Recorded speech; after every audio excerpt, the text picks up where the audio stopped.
38 derajat Celcius sejak malam. Gitu. Jelas? Jelas.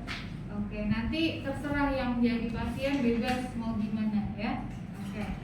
Selanjutnya nomor 2, apakah anak punya masalah tumbuh kembang? Nah, adik-adik, untuk pertanyaan nomor 2 ini, kalau misal ibunya belum pernah memeriksakan DTKB anaknya, berarti tidak ada ya, karena belum tahu. Tapi jika ibunya rutin memeriksakan tumbuh kembang anaknya, berarti ditanyakan hasil yang kemarin, apakah ada masalah atau tidak. Kalau tidak ada, tetap ditulis strict ya. Kalau ada, baru ditulis apa masalahnya. Misal autis atau keterlambatan tumbuh kembang gitu ya. Jadi ditulis sesuai dengan masalahnya. Paham? Oke. Adik-adik, untuk pemeriksaan rutin DTKB, ada yang tahu berapa bulan sekali? Belum tahu? Berapa? Belum tahu. Oke, adik-adik, periksa DTKB itu 3 bulan sekali. Jelas? Oke, jadi kalau misalnya nomor 2 ini dilihat ya. Jadi kalau udah 3 bulan yang lalu ibunya udah periksa, berarti ada tahu nih hasilnya ada gangguan atau tidak gitu ya. Gitu. Paham sampai sini? Paham. Oke, sekarang kita lanjut ke nomor 3. Nah, ini penting nih, Dek. Ini intinya dari DTKB ya. Tadi pasien kita usianya berapa? 12 bulan. Oke, mau cewek atau cowok anaknya? Cewek. Oke, cewek perempuan usia 12 bulan ya. Nah, sekarang BB itu apa sih, Dek? Berat badan. Kita cek berat badannya. Nah, nanti untuk teman-teman yang jadi pasien mengukur berat badannya itu ngelihat buku aja, Dek, karena kita alatnya meternya itu tidak memadai, jadi tidak sesuai. Jadi ibu rasa kayaknya untuk pengukurannya lihat buku aja gitu ya. Silakan buka halaman 43. Halaman 43. Nah, adik-adik di situ ada tabel berat badan dan tinggi badan gitu ya. Nah, di situ juga ada keterangannya. Iya, silakan. Oke, di situ ada keterangannya laki-laki kemudian perempuan ya, jenis kelaminnya. Jadi kalau misal adik-adik periksa berat badan atau tinggi badan, itu jangan sampai salah jenis kelaminnya ya. Jadi harus dilihat. Paham sampai sini? Paham. Oke. Nah, tadi pasien kita perempuan. Nah, di situ ada keterangannya, Dek, kurus sekali, kurus, normal atau gemuk gitu ya. Nanti silakan temennya yang jadi pasien itu lihat aja di buku. Misal usianya 12 bulan. 12 bulan itu kira-kira berat badannya berapa anaknya? 12 bulan. 1 tahun. Berapa kira-kira? 8 kilo. 8? Sorry. Oke, 8 kilo ya. 8 kilo. Oke. Semuanya jawab kalau ditanya ya. Bu, berat badan anaknya berapa? 8 kilo. Dilihat 8 kilo itu masuknya kurus, normal atau apa nih? Normal. 8 kilo. SD itu apa, Bu? SD itu sampai dengan. Oh, salah darat. Oke. Oke, jadi dilihat dulu, Dek. 8 kilo normal tidak? Normal. Gimana, Bu? Ayo, 8 kilo. Kan 14 bulan. Perempuan ya, perempuan. Normal. 8 kilo. Terus dilihat dulu, ditanya ke temennya kalau tinggi badannya, Bu, gitu ya. Kalau 8 kilo, tinggi badannya 76,5, normal tidak? Enggak. Normal. Normal ya. Normal ya. Oke. Besok harus teliti ya. Kemudian yang jadi pasien juga jangan susah-susah ya kalau ditanya temennya ya. Jangan susah-susah, nanti temennya kasihan buat menyimpulkan ya. Jadi kalau bisa normal aja ya. Oke. Sekarang ibu tanya, kalau berat badannya 3,6 kg, berat badannya 60,5, normal tidak? Kalau berat badannya 3. Berat badannya 36. Kurus. Gitu ya? Bisa? Iya. Oke, tadi pasien kita berat badannya berapa, Dek? 8. Nah, di dalam formulirnya halaman 89, Adek tulis lagi berat badannya 8 kilo. Kemudian tinggi badannya tadi berapa? 76 bisa atau 76,5 gitu ya, ditulis. Nah, kesimpulannya apa, Dek? Gizi baik, gizi kurang, gizi buruk, gizi lebih, Gizi gizi baik. Kenapa kok bisa gitu? Soalnya normal. Soalnya normal. Tidak kekurusan. Oke, kalau kurus sekali itu gizi buruk ya, gitu. Jelas? Jelas. Yang baru datang jelas? Yang benar. Oke. Lanjut adik-adik. Untuk nomor 1 tadi gizi baik. Nah, gizi baik itu dilingkari ya, Dek, karena dia gizinya baik ya. Oke, jangan lupa untuk dilingkari ya. Kemudian nomor 2 sekarang. LKA itu apa sih? Lingkar kepala atas. Lingkar kepala anak, adik. Kalau kepala udah pasti di atas ya. Oke, lingkar kepala anak. Sekarang untuk lingkar kepala anak itu halaman 47 adik-adik.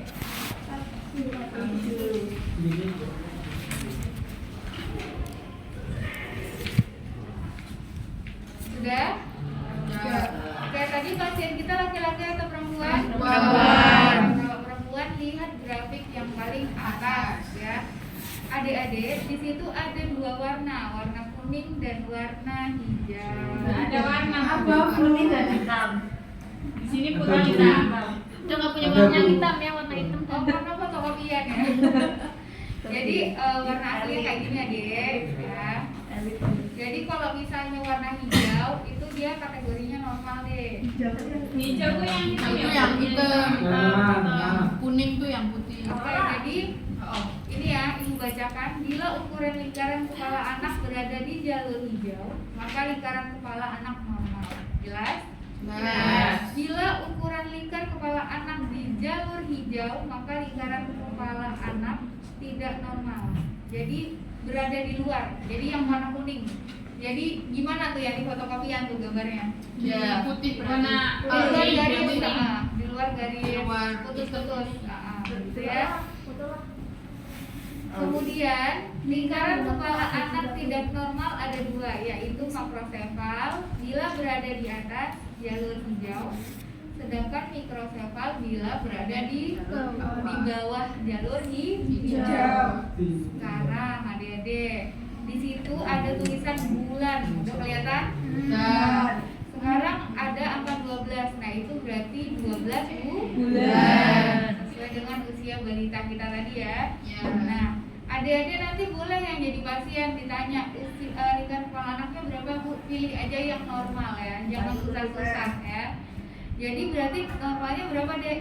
46. Oke, kita tulis 46 di formulirnya. Berarti kesimpulannya apa? A normal, B mikrosefal, C makrosefal. A. Berarti yang dilingkari yang A. Jelas? Jelas. Lanjut nomor 3 deh. Nah, balik lagi ke halaman 40 deh, checklistnya dilihat, jangan sampai salah. Jika 12 bulan tadi kita sudah periksa berat badan, tinggi badan, lingkar kepala. Kemudian kita periksa apa? KSP. KPSP. KPSP.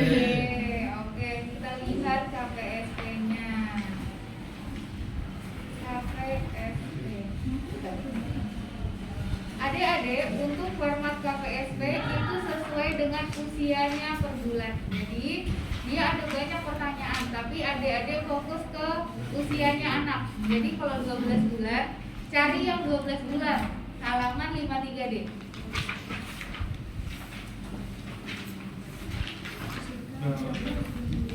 Sudah ketemu? Sudah? Oke. Jadi di pojok kanan atas itu ada usianya deh ya. Udah kelihatan ya? Ya. Itu 12 bulan ya. Kalau misalnya nanti ada dapat bayi usia 18 bulan, cari yang tulisannya 18 bulan. Gitu ya. Jelas? Oke. Sekarang usia anak 12 bulan. Oke, kita lihat. Nah, adik-adik, setelah teman-teman mendapatkan formulir KPSP-nya, dipastikan kembali orang tuanya menjawab dengan jujur ya. Jadi Ibu nanti ada 10 pertanyaan untuk kuesioner KPSP gitu ya. Silakan menjawab pertanyaan dengan jujur. Oke, lanjut salah satu baca nomor 1. Jika Oke. Jika Anda menemui dan di belakang rambut atau di wajah, kemudian muncul dan menghina secara berulang-ulang di hadapan anak, apakah ia mencari Anda atau mengharapkan Anda minta kembali? Oke, adik-adik paham nggak ini maksudnya? Nah, kita nanya ke orang tuanya. Kalau misalnya bayinya ada saat itu boleh kita tes, ya. Jadi kita tanya, Bu, biasanya kalau di rumah, misal kita bersembunyi atau main petak umpet gitu ya, di dalam rumah atau di mana gitu ya, bayinya anak ibu mencari kita atau tidak gitu ya. Jadi kalau misalnya ibunya jawab iya, centang ya. Kalau tidak centang tidak. Jadi kalau ada anaknya di puskesmas saat kita periksa, ada anaknya, kalau mau diajak mainan petak umpet boleh sambil diuji KPSP-nya. Jelas ya? Oke. Jadi pasien kita iya atau tidak? Ya. Ya, oke. Ingat-ingat ya. Ya, oke. Sekarang nomor 2 silakan dibaca. Letakkan pensil di telapak tangan bayi. Coba ambil pensil tersebut dengan perlahan-lahan. Sulitkah Anda mendapatkan pensil itu kembali? Oke, tahu gambarannya? Tahu. Jadi nggak harus pensil ya dek, benda gitu ya, mainan atau apa diletakkan di tangannya. Biasanya kalau bayi yang normal itu dia akan meremat atau mengambil ya, dia nggak mau gitu ya. Keras sekali ya kita mengambil gitu. Nah itu kita bisa tes atau bisa tanya ke orang tuanya. Ya. Kalau bayinya melakukan gerakan menahan gitu ya bendanya, jawab ya. Jika bayinya tidak ada respon sama sekali, jawab tidak. Jelas? Oke. Jadi pasien kita ya atau tidak? Oke. Boleh. Lanjut nomor 3. Apakah anak dapat berdiri selama 30 detik atau lebih dengan berpegangan pada kursi atau meja? Oke, kalau ini mudah ya, paham ya? Ya. Jadi ditanya atau kita tes, Bu, anaknya kalau di rumah bisa nggak berdiri kurang lebih ya 30 detik dengan berpegangan kursi, meja atau tembok boleh, gitu ya? Oke, pasien kita iya atau tidak? Tidak. Iya. 30 detik. Iya. Lama yo. Iya atau tidak? Tidak. Tapi kan udah sebulan. Udah 12 Tahu, bulan. udah. Udah. Iya, udah bisa. Bebas. Udah. Ini lagi belajar kok. Bebas. Iya atau tidak? Iya. Ya, oke ya. Ya. Oke, iya ya. Oke, lanjut nomor 4 adik-adik. Apakah Anda dapat mengatakan dua suku kata yang sama, misalnya mama, dada, atau papa? Jawab iya bila ia mengeluarkan salah satu suara tadi. Oke. Iya. Jadi paham ya. Jadi anaknya itu bisa nggak mengucapkan dua suku kata, mama, papa, dada gitu ya. Bisa nggak gitu ya? Iya atau tidak? Ya. Lanjut nomor 5. Apakah Anda dapat mengangkat badannya ke posisi berdiri atau bantuan Anda? Oke, ini paham ya dek. Jadi ditanya ke orang tuanya atau kita tes langsung gitu ya. Ibu anaknya bisa nggak ngangkat badannya tanpa bantuan? Ya. Gitu. Iya atau tidak? Ya. Oke, nomor 6.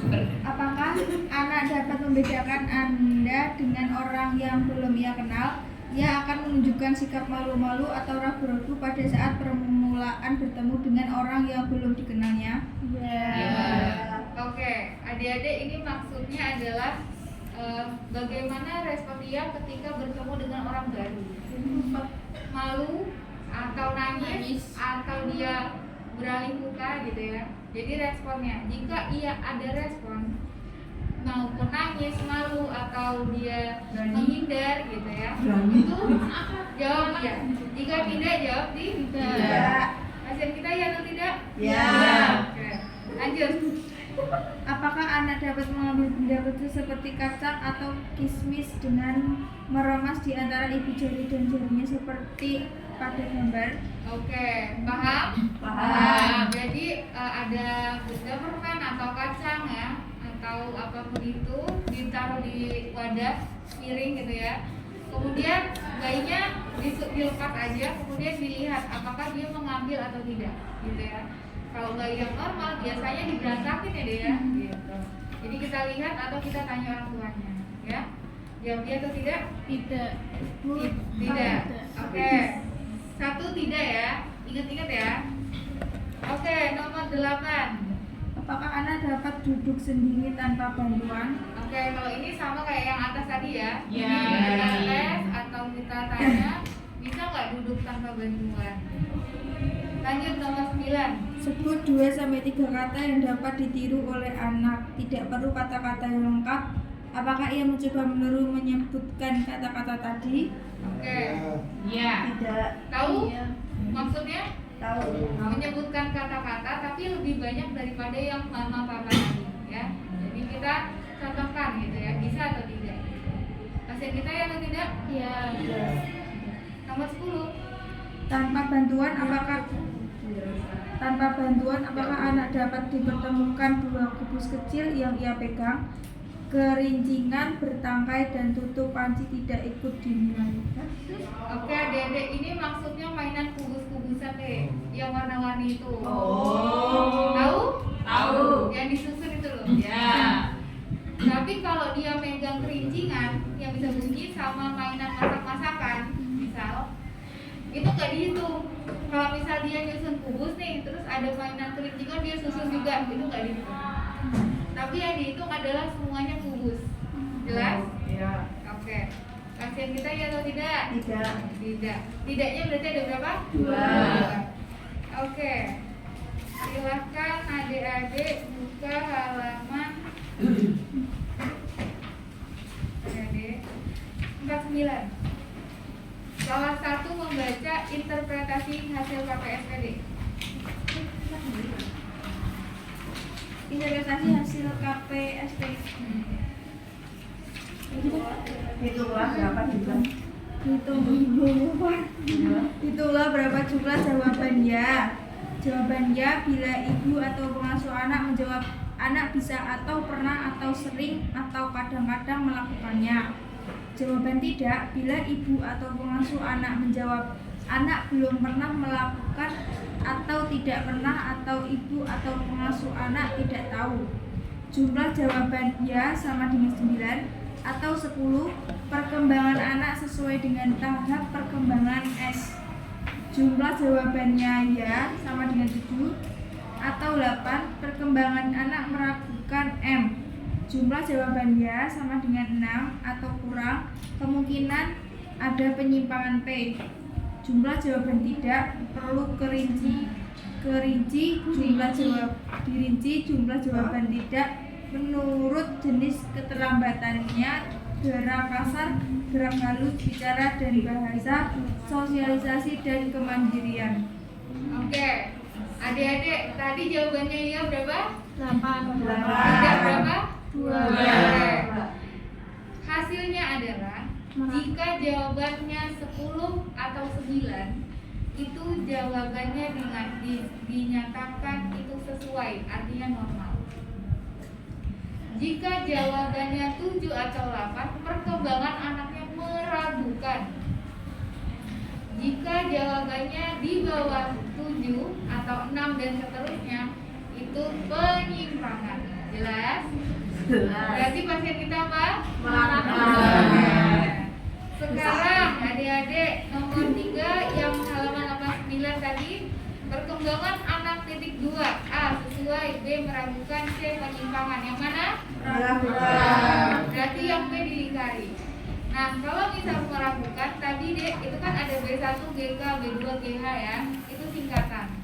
Sekarang itu tanya, ingat nggak tadi yang meragukan itu yang nomor berapa aja? 7 sama 10. Oke, 7 dan 10. Adik-adik lihat di tulisannya sebelahnya ya dan tidak itu ada gerak halus dan gerak halus ya. Berarti yang nomor 10 ya. Berarti itu singkatannya GH. Nah, kalau gerak halusnya yang gangguan berarti kita tulis B. Dilingkari meragukan. Yang gangguan itu gerak halus, berarti GH. Berarti yang apa? B? B2. Kalau GK itu gerak kasar nih singkatannya. B3 itu bahasa, B4 itu sosial kemandirian, dan B5 itu dirujuk atau tidak. Jelas? Iya. Paham? Paham. Oke. Kalau adanya penyimpangan berarti harus dirujuk ya. Paham? Kalau dua berarti dilingkari dua. Kalau apa? Gerak kasar yang tidak normal itu yang gerak kasar sama gerak halus. Oke, betul. Kecuali kayak tadi gerak halusnya kan dua kan yang gangguan, yang dilingkari satu aja gerak halus gitu. Kecuali gerak kasar dan gerak halus, berarti gerak kasar lingkari, gerak halus lingkari. Jelas? Nah, Lanjut. Nah, adik-adik balik lagi halaman 40 deh.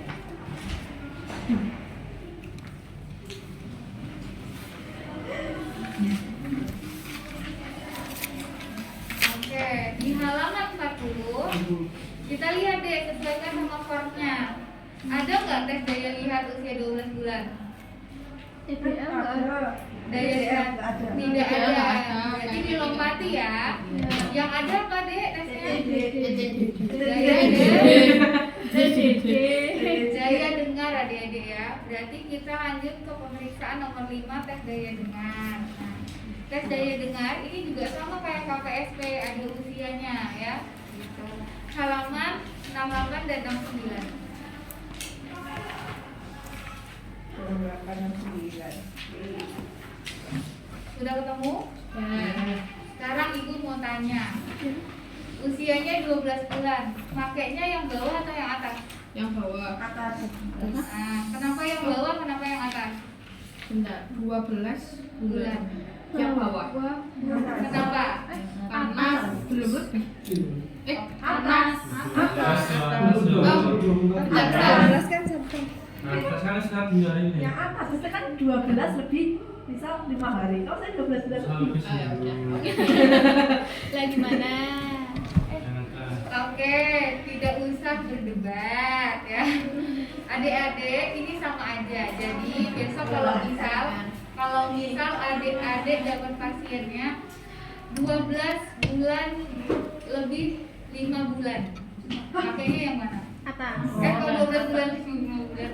12 bulan lebih 5 minggu. Bulan itu. Iya, 13 bulan. Pakainya yang mana? Atas. Yang Atas. Kalau 12 bulan Bawah. yang bawah. Jelas? Jelas. Jadi kalau yang atas itu ketika dia sudah lebih deh usianya. Ya. Kalau yang bawah itu dari 9 bulan sampai 12 bulan pas. Jelas ya? Kalau lebih dia udah pakainya yang atas. Oke? Pasien kita mau lebih apa kurang? Pas ya? Pas. Berarti pakai yang form halaman 68 ya. Oke. Halaman 68 itu tes daya dengar. Silakan salah satu dibaca nomor 1 ya. Pada waktu bayi tidur, kemudian Anda berbicara atau membuat kegaduhan, apakah bayi akan bergerak atau terbangun dari tidurnya? Ya atau tidak? Oke, adik-adik, untuk tes daya dengar ini tetap disampaikan ke ibunya untuk menjawab dengan jujur. Ya. Kemudian untuk tes daya dengar ini pertanyaannya tuh sebenarnya hampir sama deh. Cuma memang kalimatnya aja yang berbeda. Intinya tuh sama. Intinya adalah mengecek daya dengar gitu, pendengaran ya. Jadi pertanyaannya nanti nggak jauh beda gitu ya. Nah, yang pertama, waktu bayi tidur kita itu berbicara, misal ada suara yang berisik gitu ya. Nanti ditanya ke ibunya, apakah anaknya itu merespon, kaget, nangis, atau bagaimana gitu ya.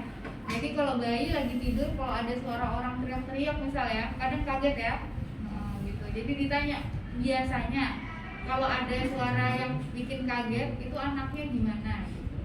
Nangis atau kaget gitu ya. Jawab iya atau tidak gitu ya. Pasien kita ya atau tidak? Ya.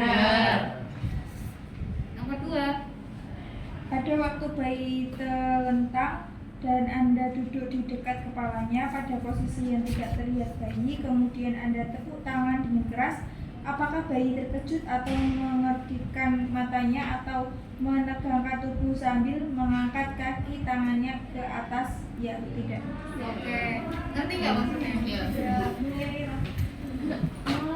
Jadi kita itu tidak terlihat oleh bayinya. Jadi misal di sebelah sisi bayinya gitu ya, yang tidak terlihat. Kemudian kita menepuk tangan atau membuat suara ya.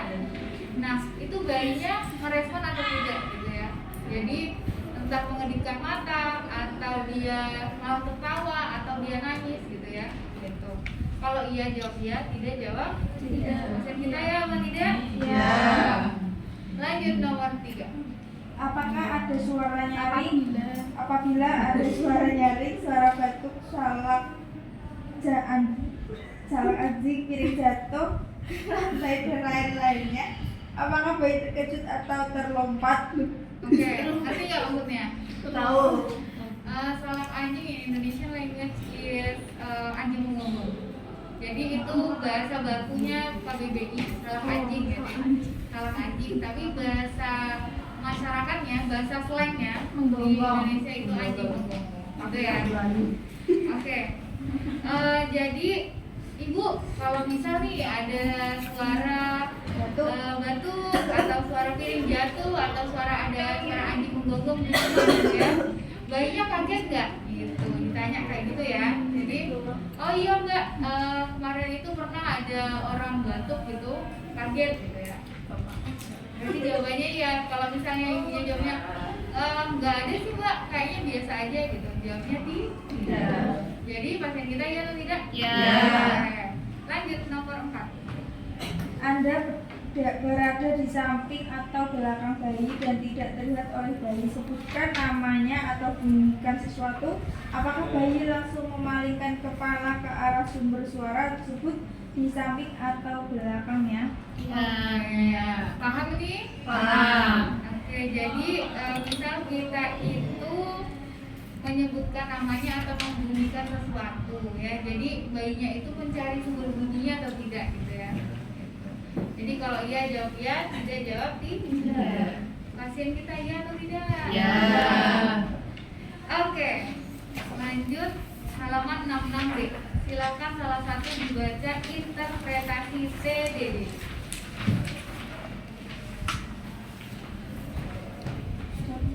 Bila ada satu atau lebih jawaban tidak, kemungkinan anak mengalami gangguan pendengaran. Atau dalam KIA atau kartu comfort bayi atau balita atau status atau catatan medik anak jenis kelainan. Intervensi apa? Iya benar. Intervensi kan interpretasi. Itu sudah. Udah? Udah? Sudah.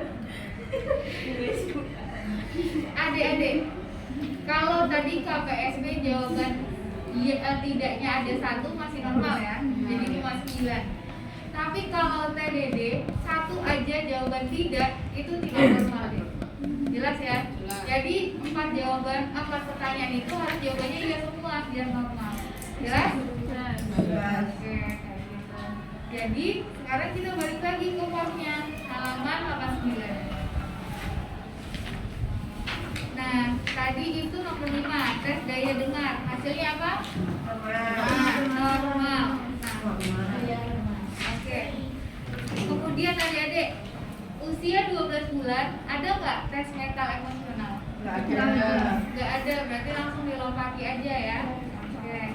Sekarang pemeriksaan nomor 4D, atas indikasi. Nah, atas indikasi ini tadi ada nggak indikasi?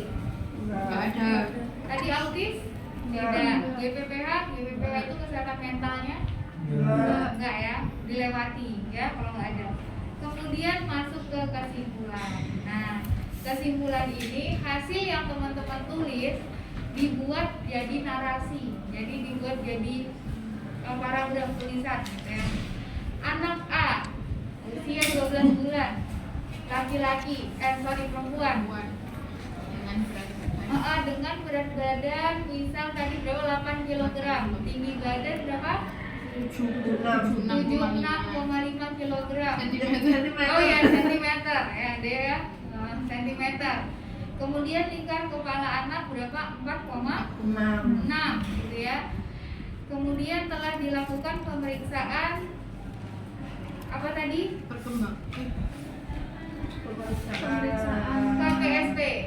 KPSP dengan hasil jawaban 8 jawaban ya dan 2 jawaban tidak. Kesimpulannya adalah pasien mengalami apa? Meragukan, serius meragukan. KPSP kan? Iya, Oke, pasien kesimpulan KPSP, pasien meragukan. Apa yang meragukan? Tadi gerak halus. Ya, jadi meragukan tadi 2 gerak halus. Kemudian di bawahnya pemeriksaan TTD dengan 4 pertanyaan, 4 jawaban ya dengan hasil normal gitu. Jadi dibuat kata-kata kayak gitu ya. Jadi kata-katanya bebas, teman-teman diusun sendiri ya. Oke. Sampai sini ada yang bertanya? Belum. Oke, lanjut ke 6. Tindakan intervensi. Yang pertama konseling stimulasi bagi ibu. Nah, karena tadi pasiennya itu anaknya mengalami Gangguan tumbuh kembang ya. Tadi karena jawabannya hanya 8.